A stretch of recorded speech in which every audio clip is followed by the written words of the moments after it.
इसी बीच टाउन में एक औरत बेटी कैरोल की एक्सीडेंट से डेथ हो जाती है। सभी लोग उसके एक्सीडेंट को भी एरिन की डेथ से रिलेट करते हैं और बाद में पुलिस को पता चलता है कि उसकी डेथ ड्राइविंग करते हुए हार्ट अटैक आने से हुई थी। मेयर अपने घर में श्योबॉर्न का केविन के लिए बनाया गया वीडियो देखती है। उस वीडियो को देखकर वो बहुत ज्यादा इमोशनल हो जाती है। मेयर अपनी काउंसलर को अपने सेशन में बताती है कि उसकी फैमिली में उसके फादर की हिस्ट्री भी उसके बेटे के ही समान थी और उसके फादर ने सुसाइड किया था, इसीलिए वह भी अपने बेटे को लेकर डरी हुई रहती थी और कभी कभी उसे पैनिक अटैक्स भी आ जाते हैं। श्योबन अपने एन्ना के साथ के रिलेशनशिप को अपने फादर फ्रैंक को बता देती है। फ्रैंक फे से अपने रिलेशनशिप को लेकर खुद बहुत ज्यादा टेंशन में है क्योंकि मेयर ने जब से उसका डीएनए टेस्ट करवाया है तब से फे और उसके रिलेशनशिप के बीच में थोड़ा सा गैप आ चुका है। इधर मेयर और लॉरी आपस में बात करते हैं, तब उन्हें पता चलता है कि बिली जो कि जॉन का भाई है और कैनी का कजन है, वो और एरिन की मदर की डेथ के कुछ समय बाद बिली के बेसमेंट में एक साथ रह चुके हैं। मेयर बिली से उसके और एरिन की रिलेशनशिप के बारे में और सवाल करती है, लेकिन बिली उस बात का जवाब टालने की कोशिश करता है और वहाँ से उठकर अपने घर चला जाता है। मेयर को बिली के इस तरह रिएक्ट करने से उसके ऊपर शक होता है। लॉरी अपने हस्बैंड जॉन को अपने बेटे रायन से बात करते हुए देखती है। वह रायन से कोई सीक्रेट छिपाने की बात कर रहा था।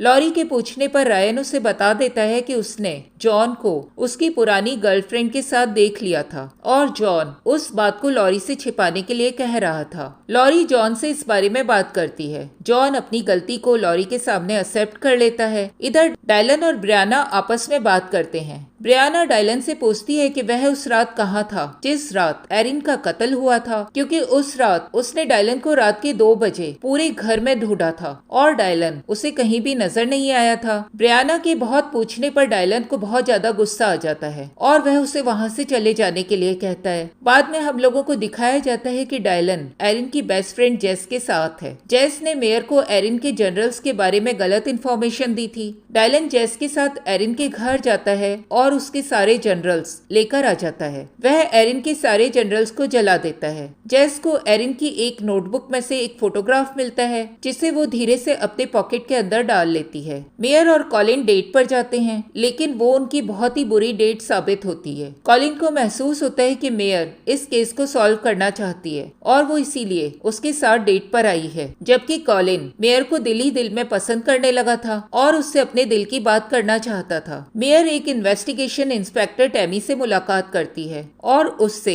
साइड डोर पर एक्टिव सेक्स वर्कर्स के बारे में पूछताछ करती है। तब उसे एक सेक्स वर्कर एली के बारे में पता चलता है। वो एली से मुलाकात करती है। एली मेयर और कॉलिन को बताती है कि उसे एक व्हाइट मैन ने कुछ समय पहले बुलाया था और वो एक ब्लू वैन में था। उस आदमी ने वैन के अंदर आकर एली के ऊपर अटैक किया था। एली घबराकर वहां से भाग गई थी। एली ने उस वक्त उस आदमी की वैन का लाइसेंस प्लेट नंबर लिख लिया था ताकि आगे से वो उस आदमी से दूर रह सके। मेयर और कॉलिन उससे लाइसेंस प्लेट का नंबर ले लेते हैं और इस लीड का पीछा करते हैं। तब मेयर कॉलिन से अपनी खराब डेट के लिए माफी मांगती है। कॉलिन मेयर के सामने एडमिट करता है कि जिस केस के लिए उसकी चारों तरफ तारीफ हो रही थी वह उसने सॉल्व नहीं किया था, बल्कि उसे इसके लिए किसी से टिप मिली थी। दोनों फाइनली एक दूसरे को किस करते हैं। इधर मार्क फादर के सामने एडमिट करता है कि वह उस रात एरिन के साथ था जिस रात उसका मर्डर हुआ था और उसने एरिन को पार्क तक लिफ्ट दी थी। मार्क के पास एरिन की बाइक भी थी जिसे उसने बाद में नदी में फेंक दिया। मार्क फादर को बताता है कि उसका पास्ट इतना खराब रह चुका है, इसीलिए उसने पुलिस को सच नहीं बताया, क्योंकि अगर वो सच भी बताता तो कोई भी उसकी बात पर बिलीव नहीं करता। मेयर और कॉलिन को एक ब्लू वैन के बारे में पता चलता है। वो दोनों उस ब्लू वैन की खोज करते हैं। टाउन में ब्लू वैन की खोज करते करते वे लोग एक दरवाजे तक पहुंचते हैं जहां पर उन्हें एक सस्पेक्टेड आदमी नजर आता है। वह आदमी जिसका नाम पॉट्स है, वो उसी ब्रांड की सिगरेट पी रहा था जिस ब्रांड के बारे में एली ने उन लोगों को बताया था। कैटी और मैसी अंदर कैद हैं। उन्हें कुछ आदमियों के बाहर आने के बारे में आहट हो जाती है। जब कोई भी आदमी बाहर आने वाला होता था तब पॉट्स कैटी और मैसी के मुंह को बांध दिया करता था, लेकिन अभी कैटी और मैसी के मुंह खुले हुए हैं। वो दोनों वहाँ मौजूद मौजूद पाइप को हिलाना शुरू कर देते हैं, जिसे देखकर कॉलिन और मेयर को उस आदमी के ऊपर शक होता है और वह दोनों उस आदमी के ऊपर हमला कर देते हैं। वो आदमी पहले से ही सावधान है और उसके पास गन है। वह तुरंत गोली चलाता है, जिससे कॉलिन ऑन द स्पॉट मारा जाता है। मेयर एटिक की ओर दौड़ जाती है और अपने फोन से पुलिस को कॉल कर देती है। मेयर के पास खुद की गन नहीं है क्योंकि वो सस्पेंडेड है। वो किसी तरह से कॉलिन के पास पहुंचती है, उसकी गन उठाती है और उस आदमी पॉट्स के गोली मारती है। तभी वहां पर पुलिस आ जाती है। कैटी और मैसी को वहां से आजाद करवा लिया जाता है। कैटी और मैसी टाउन में लौटकर आ जाती हैं। डॉन अपनी बेटी कैटी के वापस आने से बहुत खुश होती है। टाउन में सभी लोग बहुत खुश हैं। एरिन की बाइसाइकिल नदी में से मिल जाती है और मार्क को अरेस्ट कर लिया जाता है। मार्क एक्सेप्ट करता है कि उसने एरिन को जंगल तक लिफ्ट दी थी, लेकिन वो यह कहता है कि उसने एरिन का मर्डर नहीं किया है। लॉरी मेयर को बताती है कि जॉन फिर से उसके साथ चीटिंग करने लगा है। वो अपनी पुरानी गर्लफ्रेंड से मिलने लगा है और रायन ने उसे उसकी गर्लफ्रेंड के साथ देख लिया था। जॉन लॉरी से बात करने के बाद अपने फादर के घर में शिफ्ट हो जाता है। जॉन के फादर जॉन को बताते हैं कि बिली अभी कुछ दिन से बहुत परेशान रहने लगा है। वो जॉन को ये भी बताते हैं कि जिस रात एरिन का कत्ल हुआ था, उस रात बिली रात को देर से घर आया था और जब जॉन के फादर ने उस वक्त उसे जाकर देखा था, तब उन्हें बिली के पूरे कपड़ों के ऊपर खून लगा हुआ दिखाई दिया था। वो जॉन को आगे बताते हैं कि बिली ने अपने पूरे कपड़े उसी वक्त वॉशिंग मशीन में डाल दिए थे और उस दिन के बाद से उसने उनसे अच्छे से बात नहीं की है और बहुत ज्यादा पीने लगा है। उनके ऊपर वो पैसे का दबाव भी बनाने लगा था। मेयर को चीफ कार्टर बताते हैं कि पॉट्स ने एरिन का मर्डर नहीं किया था। वो उस वक्त अपने रिलेटिव्स के पास था और उन्होंने उसकी इस बात को चेक किया है। चीफ मेयर को उसका बैज देकर उसे दोबारा इस केस पर काम करने के लिए कहता है। मेयर को बैलिस्टिक एक्सपर्ट से पता चलता है कि जिस गन से एरिन का मर्डर हुआ था वो एक कॉल डिटेक्टिव गन थी और जो अब बनना बंद हो चुकी है। ब्रियाना मेयर को कॉल करके बुलाती है और उसे डायलन के बारे में बता देती है कि उसे डायलन के ऊपर शक है। वो मेयर को बता देती है कि एरिन के मर्डर वाली रात डायलन घर से गायब था। मेयर ब्रियाना से बात करने के बाद डायलन को इंटेरोगेट करती है। उसे पता चल चुका है कि डायलन ने एरिन के घर से उसके जनरल्स भी चुरा लिए थे। डायलन घबरा जाता है और मेयर को कहता है कि वो अपने लॉयर के सामने ही मेयर से बात करेगा। श्योबन का बर्कली में एडमिशन हो जाता है। वो इस बारे में एना से बात करती है। एना उसे वहां जाने के लिए एनकरेज करती है। कैरी काम करते करते बहुत ज्यादा टायर्ड हो जाती है। तब उसकी साथी उसे कुछ ड्रग्स लेने के लिए कहती है, जिससे कैरी को काम की थकावट ना हो। कैरी उसे पोलाइटली ड्रग्स लेने से मना कर देती है। वो दोबारा ड्रग्स की आदत नहीं लगाना चाहती। उसे अपने बेटे ड्रू की चिंता है और वो उसके साथ रहना चाहती थी। मेयर की काउंसलिंग सेशंस चालू हैं। मेयर केविन की मौत से बहुत ज्यादा गिल्टी थी। काउंसलर मेयर से उस दिन की बात बताने के लिए कहती है जिस दिन केविन ने सुसाइड किया था। मेयर बहुत ही मुश्किल से उस दिन के इंसिडेंट को उसे बता पाती है। वो काउंसलर को बताती है कि उसे केविन की बॉडी एटिक में मिली थी और उस दिन के बाद से उसके घर का कोई भी मेंबर उस एटिक में नहीं गया था। मेयर जब घर लौट रही होती है तब बेथ मेयर के पास आती है और उसे बताती है कि उसके भाई फ्रेडी का 3 दिनों से कोई पता नहीं है। मेयर फ्रेडी के घर जाकर देखती है। वहाँ उसे फ्रेडी की डेड बॉडी मिलती है जो कि ड्रग्स के ओवरडोज के कारण मर गया था। वहीं मेयर को फ्रेडी के चोरी किए गए सामान में से रॉस फैमिली के रियूनियन के कपड़े मिलते हैं, जिनके ऊपर वही डेट लिखी हुई थी जो कि एरिन के घर से मिले हुए लॉकेट के ऊपर लिखी हुई थी।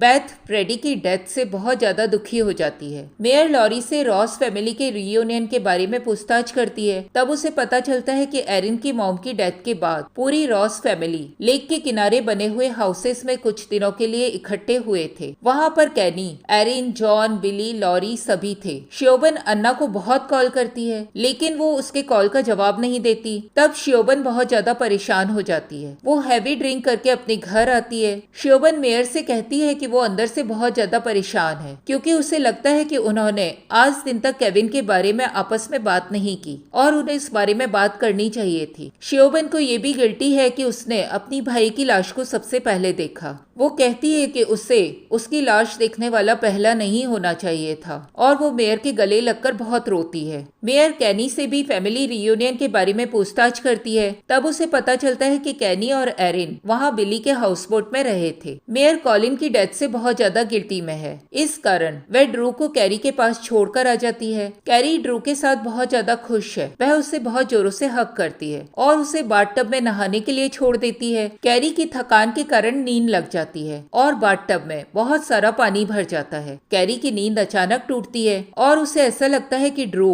उस पानी में डूब गया है, लेकिन ड्रू लकीली सही सलामत है। कैरी बहुत ज्यादा घबरा जाती है और ड्रू को अपने से लिपटा लेती है। मेयर ड्रू को कैरी के पास छोड़कर आने के बाद फ्रैंक के पास जाती है और उससे बहुत दिनों के बाद फ्रेंडली होकर बातें करती है। जेस को डायलन आकर धमकाता है कि उसने एरिन के जनरल्स के बारे में पुलिस को क्यों बता दिया। जेस उससे डरकर भागती है, लेकिन डायलन उसे पकड़ लेता है और उसे बहुत बुरी तरह से धमकाता है। इस वक्त डायलन के हाथों में एक गन है। जॉन अपनी वाइफ लॉरी के पास आता है। वो दोनों फैमिली रियूनियन के बारे में बातें करते हैं। लॉरी जॉन को बता देती है कि मेयर उससे फैमिली रियूनियन के बारे में पूछताछ कर रही थी। तब जॉन लॉरी को बता देता है कि एरिन का मर्डर बिली ने किया है। जॉन लॉरी से कहता है कि वो अपनी फैमिली के लिए इस बात को मेयर से छिपा कर रखे। जॉन बिली के पास जाता है और उससे एरिन के बारे में बात करता है। जॉन बिली को कहता है कि बिली को पुलिस के पास जाना चाहिए और कन्फेशन कर लेना चाहिए। बिली पुलिस के पास जाने के लिए तैयार हो जाता है। तब जॉन उससे कहता है कि वो दोनों पुलिस के पास जाने से पहले